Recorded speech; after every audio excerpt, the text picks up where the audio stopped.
Good evening, good morning, good afternoon. Very nice to see you all. Thank you very much for joining us from all parts of the world.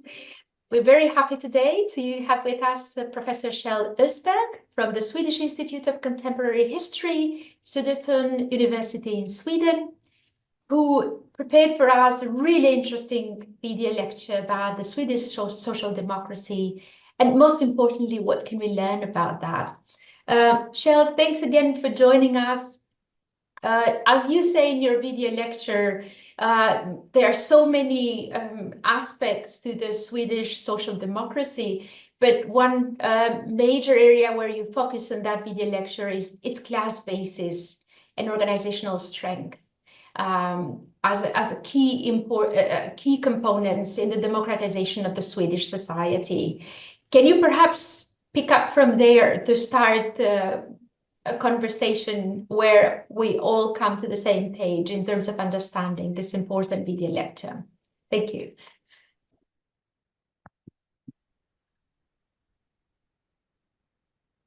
I'm sorry. Am I going to give a background of the strength of the organization? So, yes, please. Yes, please. Yeah. I mean, the Swedish labor movement has a unique depth in organization. It consists not only of the trade unions. The trade unions were the basis of this labor movement and also the basis of the Social Democratic Party. But the interesting thing is that the Social Democratic movement was a much broader movement than that. It has a youth organization, it has women's organizations, of course, but there was also temperance organization, there was educational schools, there was folk high schools, there were tenants organizations. I mean, it was formed a very broad basis, and this basis also functioned as you might say an educational school, a school of democratization, how to run organizations, but also later when Social Democrats got influence in the parliamentary structures, also how to run the political democracy. So it and the trade unions, for instance, were very successful in organizing their members. At the top, about 80% of all industrial workers were organized in the trade unions, and most of them also were members of the Social Democratic Party. So it was a really broad organization. They dominated the big industrial centers, the working class part of the big cities, and so on. And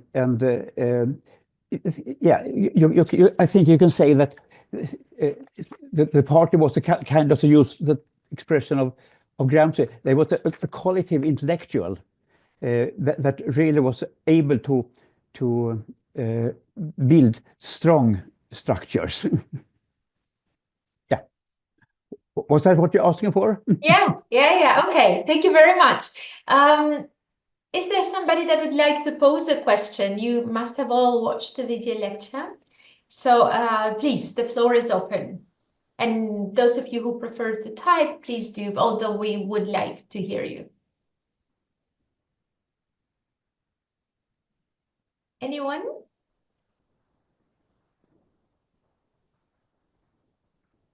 Yes, Gifford, please.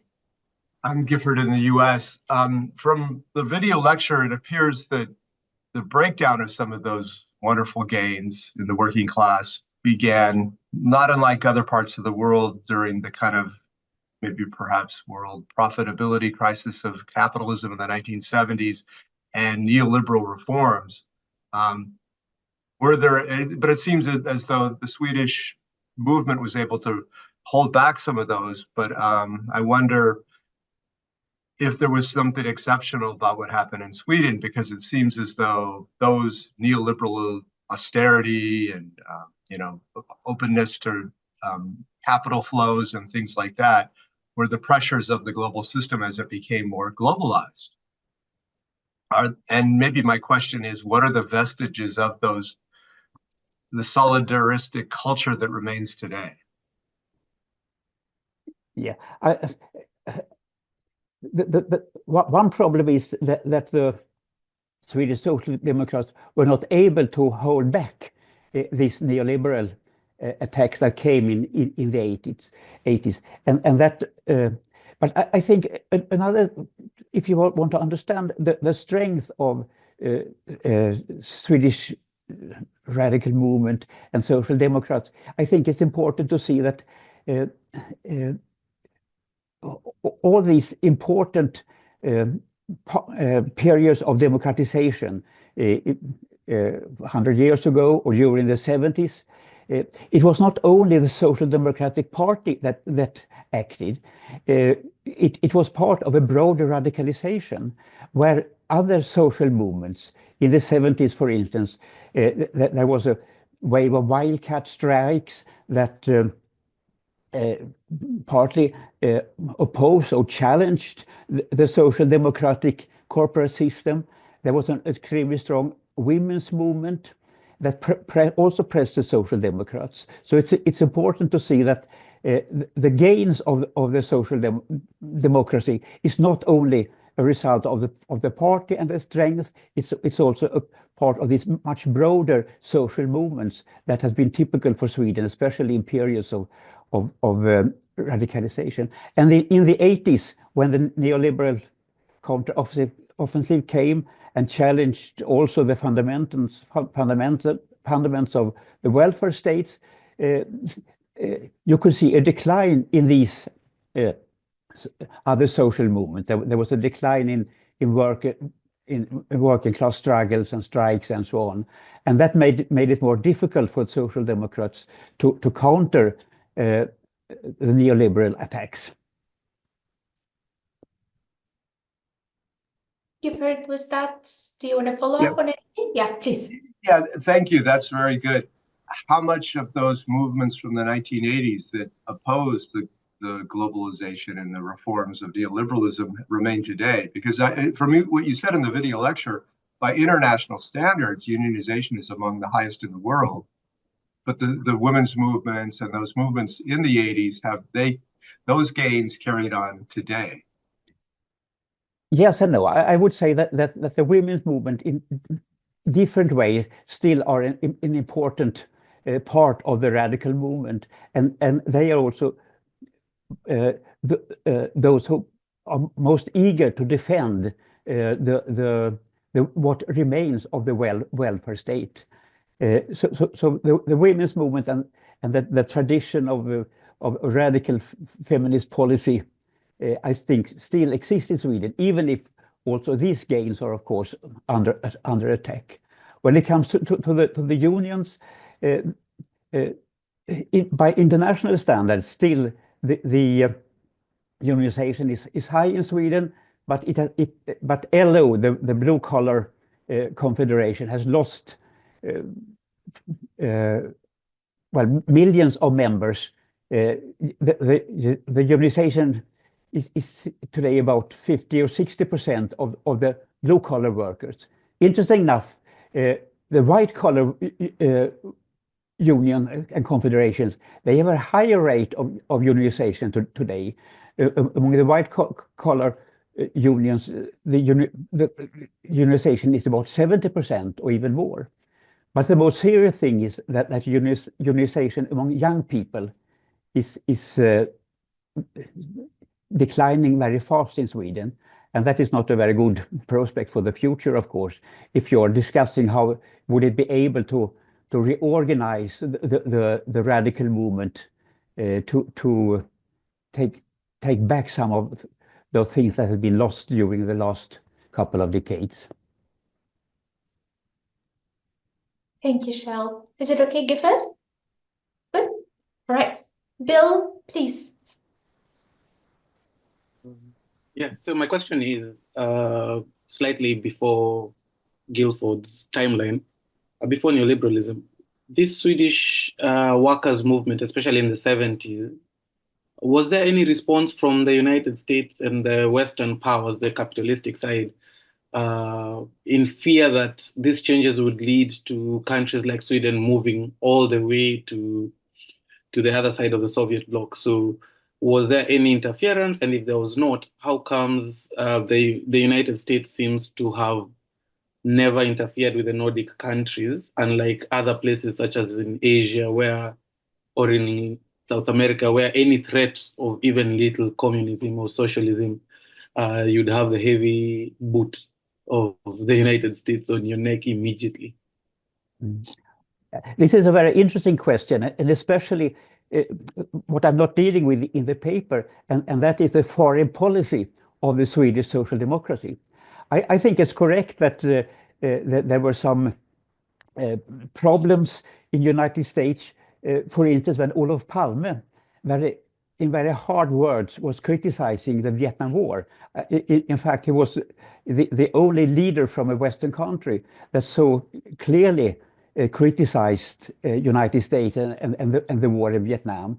And Olof Palme also had good contacts with the countries in Asia and Africa who were during this time struggling for their freedom. Sweden was supporting liberation movements in Africa, for instance, which also was something very controversial for a country in the Western parts. So in that way, I think it was worry. And Lyndon Johnson and Henry Kissinger were extremely critical against Olof Palme. They refused him to enter the United States, or at least to meet them. Lyndon Johnson with Richard Nixon called Olof Palme that Swedish hole, which is a good way of see what can.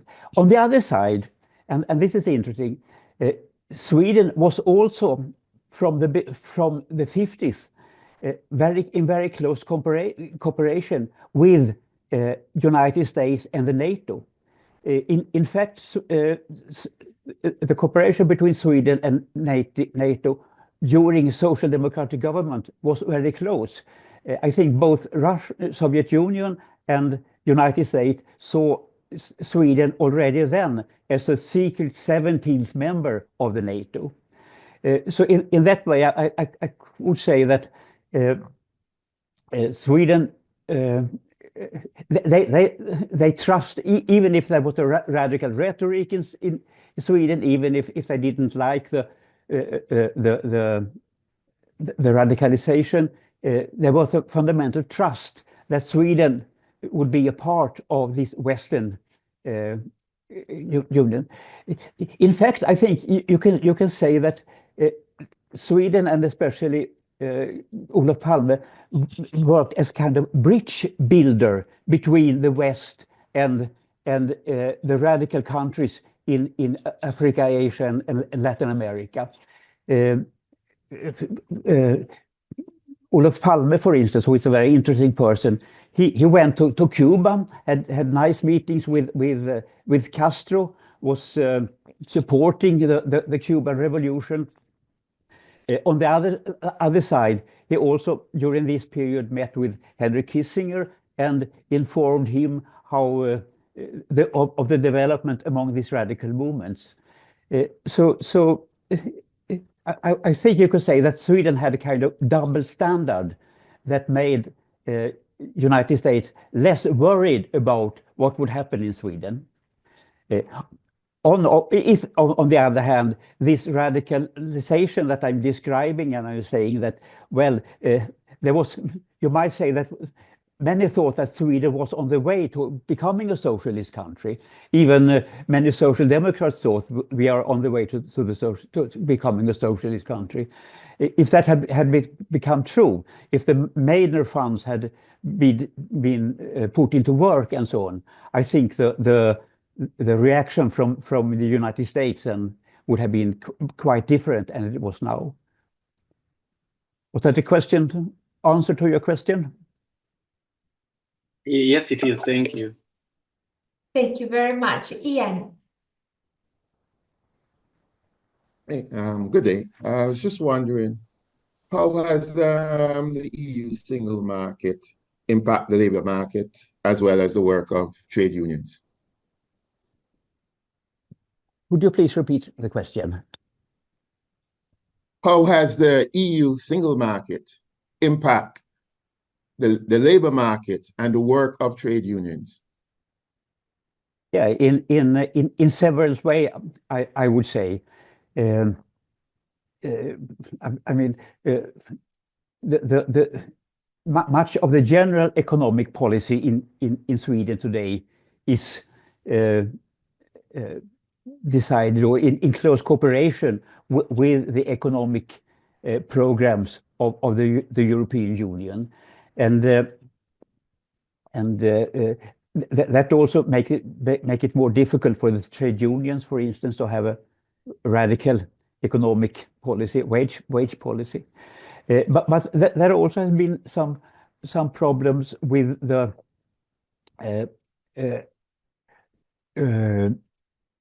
migrant workers, or I should say, the import of workers from other European countries to Sweden that are working outside the Swedish system of collective bargaining and collective contracts. This is a very important question for the trade unions in Sweden.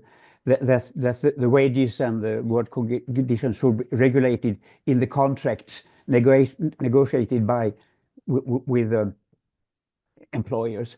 But the EU permits that workers are coming to Sweden, are imported by big firms to work in Swedish factories and construction work and so on, not under Swedish contracts, but under contracts from the other countries. And this has weakened the labor market in Sweden. This has made it easier for some employers to use workforces that are not protected in the same way when it comes to wages, but also when it comes to work conditions, as workers working under Swedish contracts are. So, and EU has several times stopped Swedish unions who have been demonstrating outside workplaces where Swedish contracts were not respected. But this demonstration has been, or this efforts to force Swedish contract and Swedish labor law to these workers has been stopped by the European Union, the court, European Court. So it has in several ways. Thank you. Any other question or comment, please? Yes, Brian. Did you raise your hand or? Yeah. Yeah, Good okay. morning, Jill. Thank you for your presentation. I'm just wondering, like, is there something unique in Sweden? Because of course the LO and with it was able to fight for and keep the social welfare in Sweden. Of course, other countries are also fighting for welfare state or good policies for welfare. So is there something unique in Sweden and what other countries can learn from Sweden in terms of fighting for welfare policies? Thank you. Well, one question is, of course, organizing an organization. The Swedish welfare state, as it was, especially as it was developed during the 70s, would not have been able if it wasn't the trade unions, the women's movement, the youth radicalization, the strikes and so on. So the first question is by building strong organizations. That is the main lesson, of course. I think it's also important to see that the welfare system was universal in that way, that all rights were for everyone. For instance, child allowances are not only for poor people, also the richest people in Sweden have right to child allowances. You pay as much for going to the doctor if you're high income or low income, and this makes. I think you could say that the welfare state in that way was a common. It was won by a broad part of the population, and if you look today, when many of these reforms that was won in the 70s are challenged, mainly because the taxes are lowered and the money that are put in the social system are not as much as it should have been to keep the level. The welfare system is attacked in several ways, and also the privatization has also meant a weakening of the welfare system. But what you can see today is that the support for the traditional welfare system is still very high, not only among workers, but also among parts of the middle class are also supporting this welfare system because it's a universal system. So organization building universal social systems. I think that's a way to try, but how?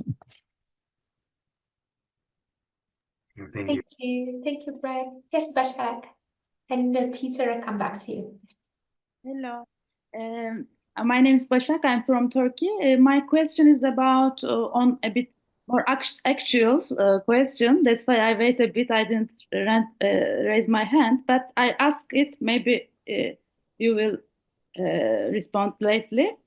In Sweden, in the most recent election, the Sweden Democrats, rooted in neo-Nazi roots, have took almost 20% of the votes.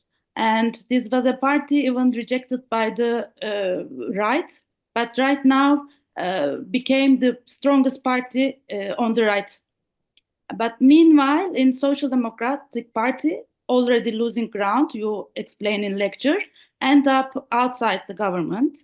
And this Social Democrats Party towards accommodation to neoliberalism, moving away from a solidarity-based welfare state approach, as you mentioned, have they played a role in the rise of this far right, and which is a trend similar also in other European countries? Could you discuss this connection? And related to that, can we talk about a class de-alignment where the workers support more right-wing parties, no more the left-wing parties is there called as like the-alignment? Can we talk about this in regard to Sweden Democrats? Yes, I think you're pointing on an important thing in Swedish politics today, and that of course it's one reason why the Sweden Democrats, why this xenophobic right-wing populist party has won such success is that they have been able to use the partial decline of the welfare state as an argument for voting for them, and their solution is of course to kick out the immigrants. But that should be done so we can reconstruct the real traditional Swedish welfare state. That's how they say, and you know this argumentation you can see in France and in other countries too. But it's obvious that the Sweden Democrats is one of the success of them can partly be explained by the development of the social democracy, their limited ability to defend the welfare state, but also what you can say, a more elitization of the party structure. As I stress in my paper, it's the working class roots of the Social Democratic Party were very deep, and the kind of egalitarian proletarian idea. This has now been changed. The new leadership of the Social Democracy has another background. They are more part of a general political layer that are freely moving between different jobs. When you try to illustrate that, you can see that several of the former social democratic prime ministers and finance ministers, when they leave their job, they do not go back to their party organizations. They go to be consultants in PR bureaus and so on, or they've been professional board members of capitalists enterprises. That is something quite new in the Swedish social democracy, where this roots in the working class and the egalitarian thinking was very deeply. There is another problem also with the influence of the Sweden Democrats. For a long time, also the bourgeois parties refused to cooperate with the Sweden Democrats. But after the last election, this changed fundamentally. And it was partly because discussion in the society on criminality and migration. And as in many other countries, the Sweden Democrats were very successful in connecting crime and immigration, and the demand for a tougher criminal policy and a tougher migration policy got a big influence in the election campaign, and the bourgeois parties surrendered to the idea of the Sweden Democrats. They are not formally part of the government, but the government's program has been drafted together with the Sweden Democrats, the right wing, and it's extremely anti-immigrant and extremely has an extremely restrictive criminal policy with harder laws and so on. But the problem is that today also the Social Democrats are bending toward this policy. In fact, the Social Democrats today accept almost every proposal that today comes from the right-wing government with to strengthen criminal laws or to restrict possibility for immigrants and so on.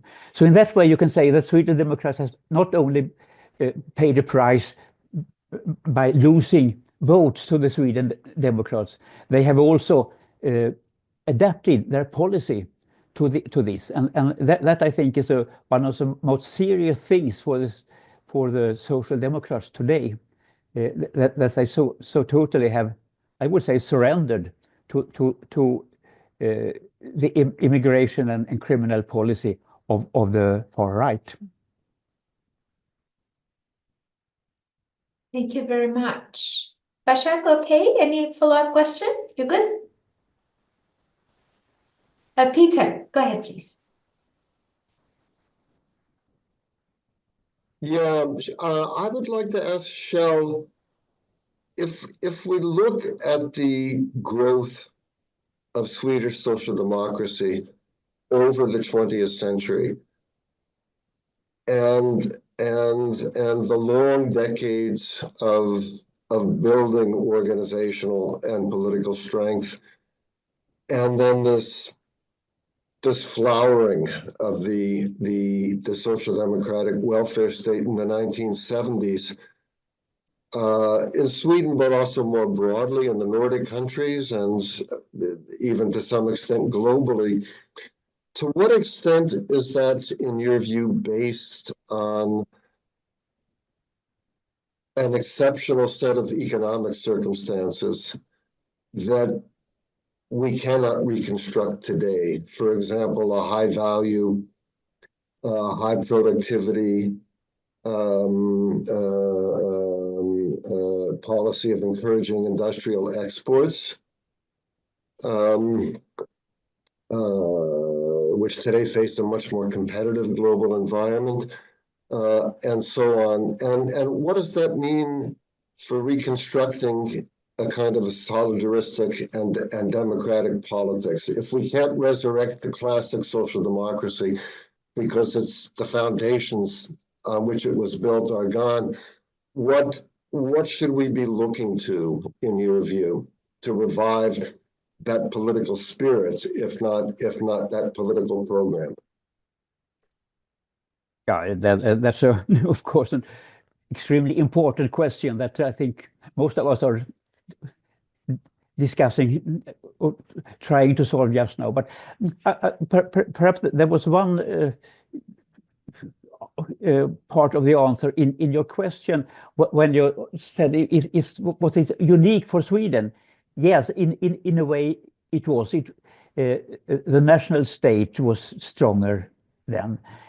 I would say today it is not possible to build reformism in one country. It partly was in Sweden or some other of the welfare states too during the golden 30 years after the Second World War. So I think this has to be constructed on another ground, on an international, on a global ground. I mean, the importance of internationalism or a global approach from the labor movement is today, I think, it's a condition for trying to rebuild these welfare states that was in a way unique, but in a way still should be something to look upon. An interesting question is, would it have been possible to defend the welfare state in the 80s if there was international cooperation? I once, because there was an international radicalization of the social democracy. In the beginning of the 80s, Mitterrand won the elections with a very radical reformist program, which he left after a year. But would it have been possible for in fact, I once posed this question to the Swedish Minister of Finance, Kjell-Olof Feldt, who was leading the neoliberal retreat. I said, wouldn't it have been possible? He said, I could see no other way. And I said, but if you had gone to Paris and discussed with Mitterrand and discussed with Brandt and you had social democratic prime ministers in Spain and in Portugal and so on, would it have been possible to build a defense for this idea? Well, I didn't do that, he said, but probably not. But it's an interesting question. How strong was the radicalization among the labor movement in the 70s, if they have decided to mobilize all their resources to defend what had been bombed? Perhaps staying a bit there and with this thought experiment, you speak about the class compromise in your video lecture. And I'm wondering, looking back now in retrospect, what if there wasn't a class compromise? Would it have been possible that Sweden would have followed a different path of much more radical transformation. So what you had, this whole discussion of economic democracy, to be actually already before the big class compromise. Would that have been possible? And anyways, how was it possible to convince people to go for a class compromise, knowing that there were many committed socialists that were looking for transformations of Sweden?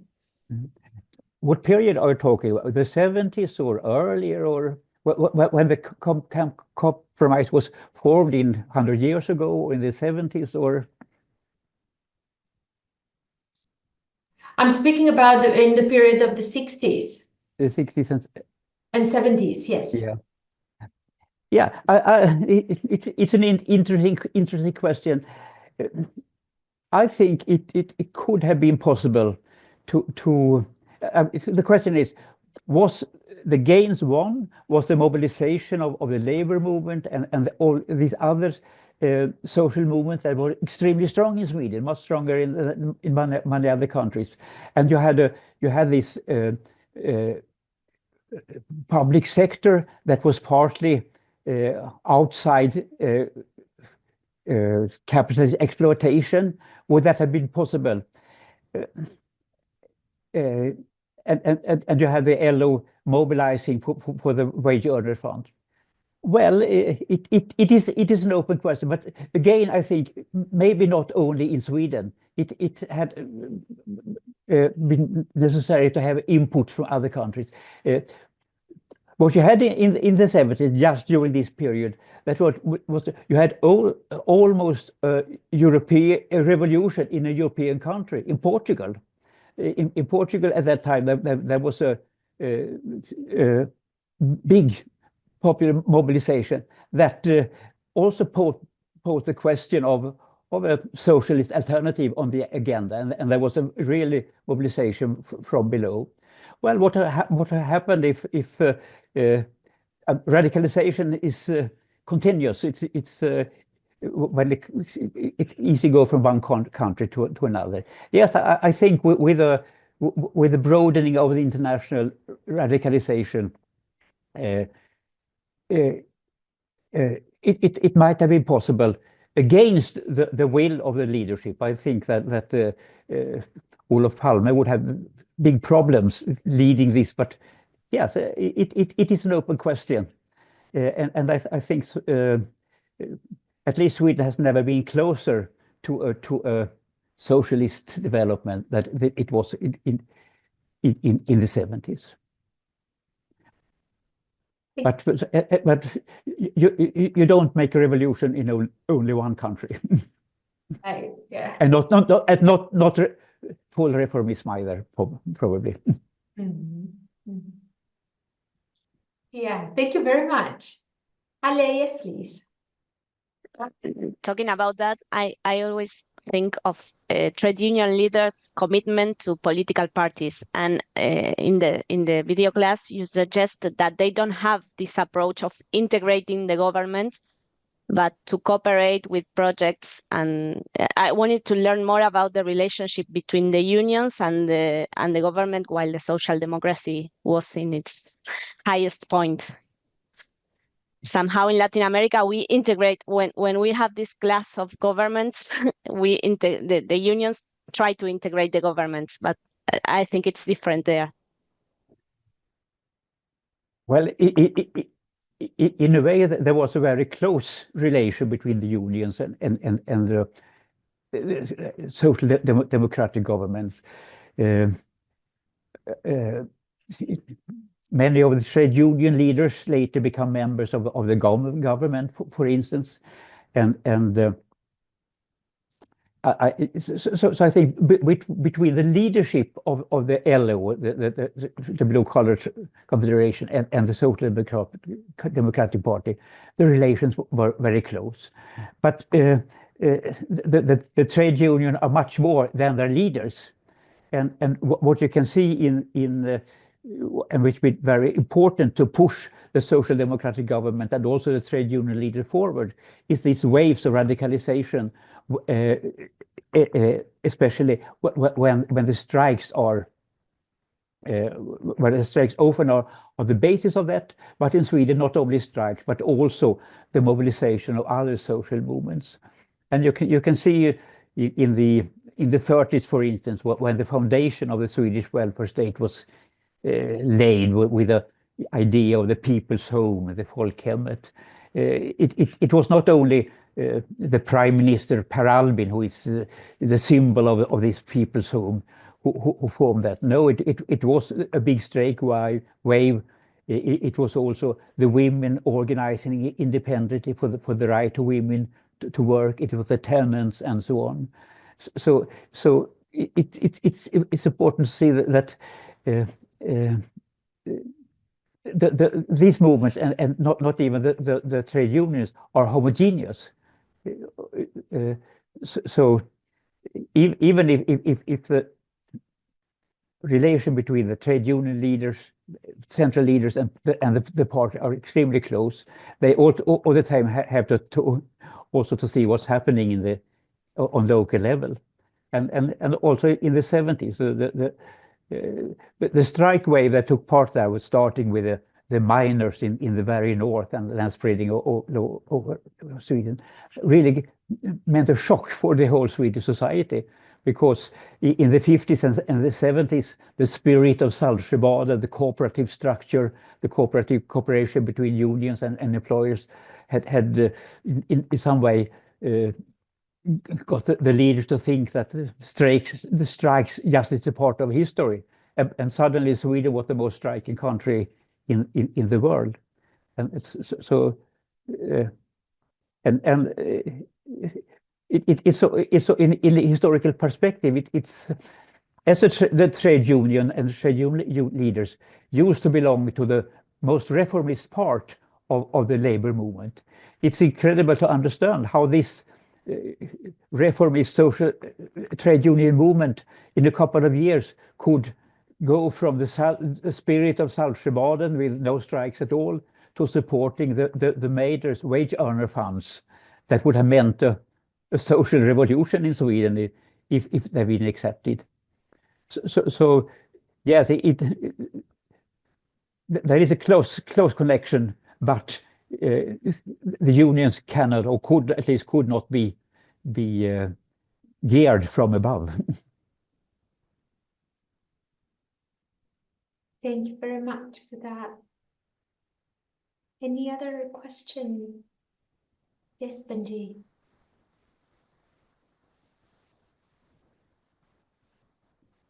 Did you call me already, Edelira?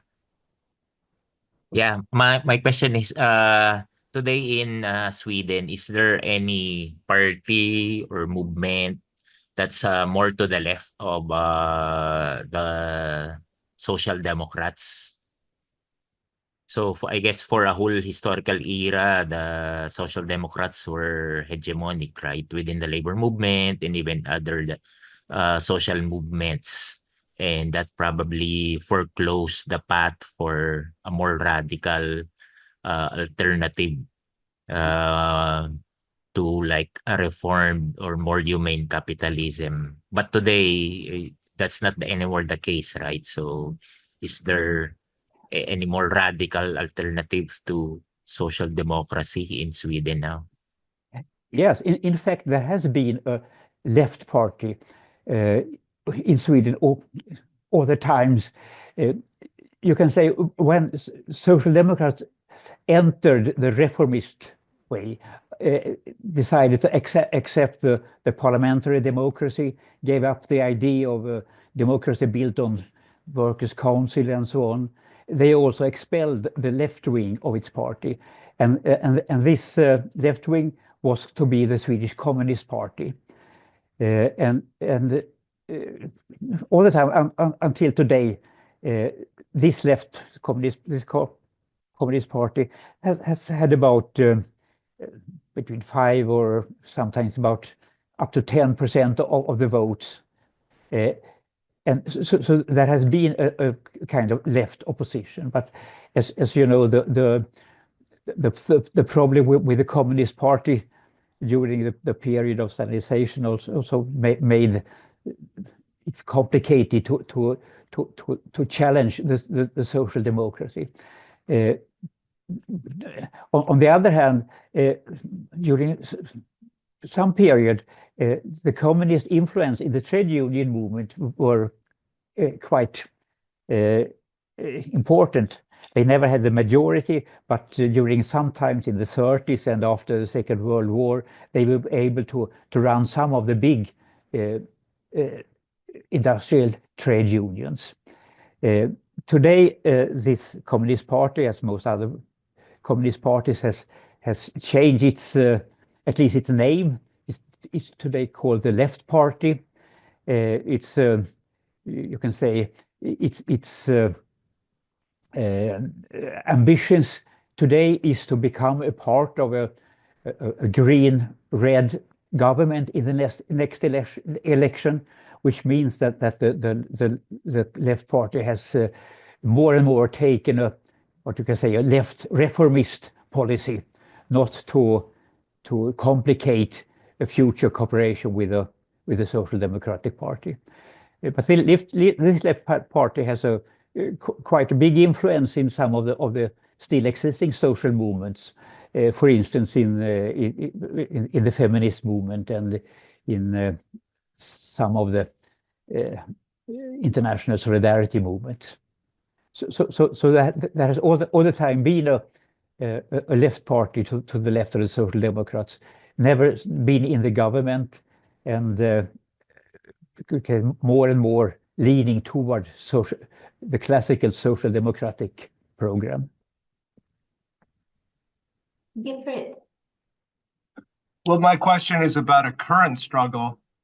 It seems to me that the refusal of the trade unions in Sweden to Elon Musk's Tesla's union busting has been successful in holding back Tesla from trying to carry on this American style, anti-union, whatever you want to call it. So is that true, that the refusal of the solidarity among workers anywhere connected, the postal workers who don't deliver things to Tesla in Sweden, is that a testament to that older tradition of solidarity? Yes, I think Tesla is a very important thing for the trade union movement now, and it's extremely unusual that big trade unions strike. But here Tesla is attacking one of the fundamentals of the Swedish model still existing, and that is that wages and other work conditions should be regulated by contracts between the unions and the employers, and this is also in fact accepted by the employers. Now Tesla coming from abroad, not willing to accept this, has met I think for the first time met counter offensive. We still don't know how it will work, but the strike has been going on for a year. It's not a big strike. I think it's about a couple of hundred workers that are out on strike. But as I said, the support from their own union, but also from other unions, as you mentioned, the postal workers, but also other unions, is extremely strong. So I think for the future, I think it's important to see that this tradition of a fighting Swedish trade union still exists.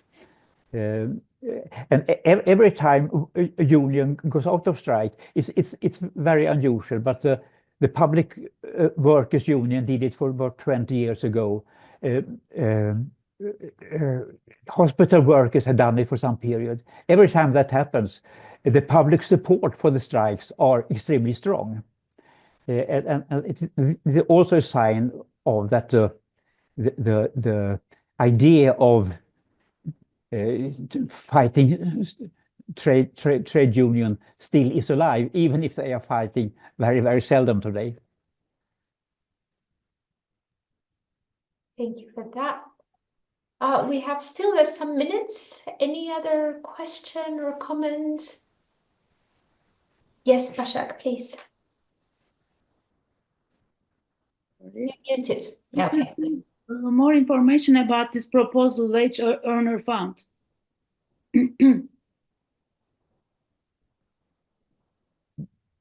You want me to explain them, or? Yes, yes. Yeah. Well, this was during the 70s when really the question of economic democracy and power over work was the central question for the whole labor movement. And what happened was one of the economists of the LO that came with a proposal that was trying to solve how the trade union could increase their influence over their workplaces and to win workers' democracy. And his proposal was rather radical. He said that a certain part of the profits of the big companies should be given to the trade unions in the form of shares. And after a while, 10 years, 20 years, 30 years, those shares will be so big that the unions would control the majority of the big companies in Sweden. It was an extremely radical proposal. It would, in a way, it was a reformist. It was taking one step at a time. It would take a long time. But in one way, it broke with the traditional Swedish social democratic view of how the democratization should take part. For the Social Democratic Party and for the government, it was obvious that it was a state, it was the public sector and the state that should be the focus for a future broadening of democracy. What Mader said that was, no, it was the trade unions who were going to control the production through their shares. So this was one reason why the social democratic leadership, Olof Palme and so on, were hesitant, or in fact they were critical towards the wage earner funds. They didn't think that the power should be given to the unions. They thought that the power should be politically, and it was the state and the government who should be the center of the power. By different reasons, these wage earner funds never were realized. One reason was that the Social Democratic Party didn't want them. Another was that the mobilization that would have been necessary to realize this extremely radical proposal declined in the 80s. So the pressure from below didn't exist. Instead, these wage earner funds were the main enemy in the counter-offensive that the right and the employers started in the 80s. They mobilized to huge demonstrations. Hundreds of thousands of employers and bourgeois supporters met in big, huge demonstrations in Stockholm, for instance, to fight the wage earner funds. And that was also one reason why the Social Democrats drew back. They were not prepared to challenge this mobilization of the bourgeoisie. Of course, you can't say if that would have been possible to win this. You don't know how strong the counter offensive would be from the bourgeoisie and so on. But it obviously was a very interesting alternative way for the labor movement to put forward its positions.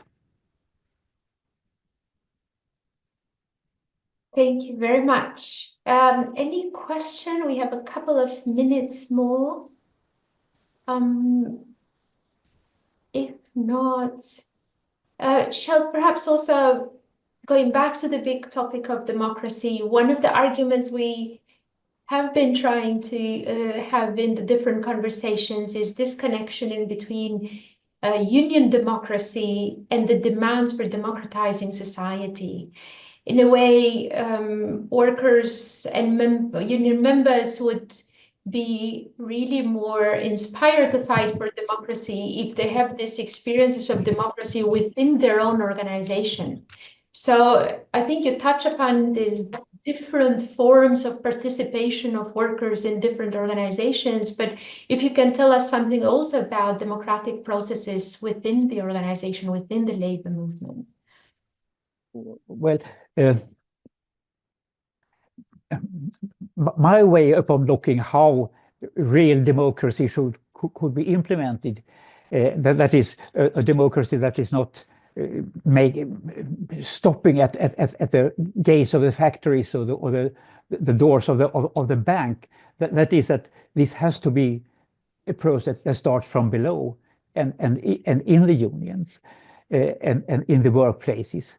I think that there is no way to implement a real economic democracy or socialism, if you're talking about that, from above. It is a process that has to start from above and from below, and of course the experiences of radicalization during different periods in the 20s, when democracy were won, or in the 70s, shows that the trade unions played the decisive role to raise the question of economic democracy, a workers' democracy, or a council democracy, or how we want to form it. And I think that also in the history of Swedish social democracy, there is a discussion that you can connect to when you're thinking. Yeah, so especially in Sweden, where for a long time almost all workers also were members of the unions, it's hard to see how this fight could be for broadening democracy could be developed if it doesn't start inside the unions in the workplaces. Thank you. We are almost reaching the end. So if anybody has any burning question or comment, now is the time. Is there anybody? Yeah? Well, if not, we can wrap it up. Thank you very much, everyone, for very active engagement. Thanks so much for bringing so much knowledge to this conversation, Kjell, and for helping us to understand better the Swedish model and its limitations. And thank you for such an interesting discussion that enriched me too, of course. Yeah, thank you very much. Have a good weekend, everyone, and we're going to meet for 2 more workshops next week to wrap up the chapter. Take care, everyone, and see you soon.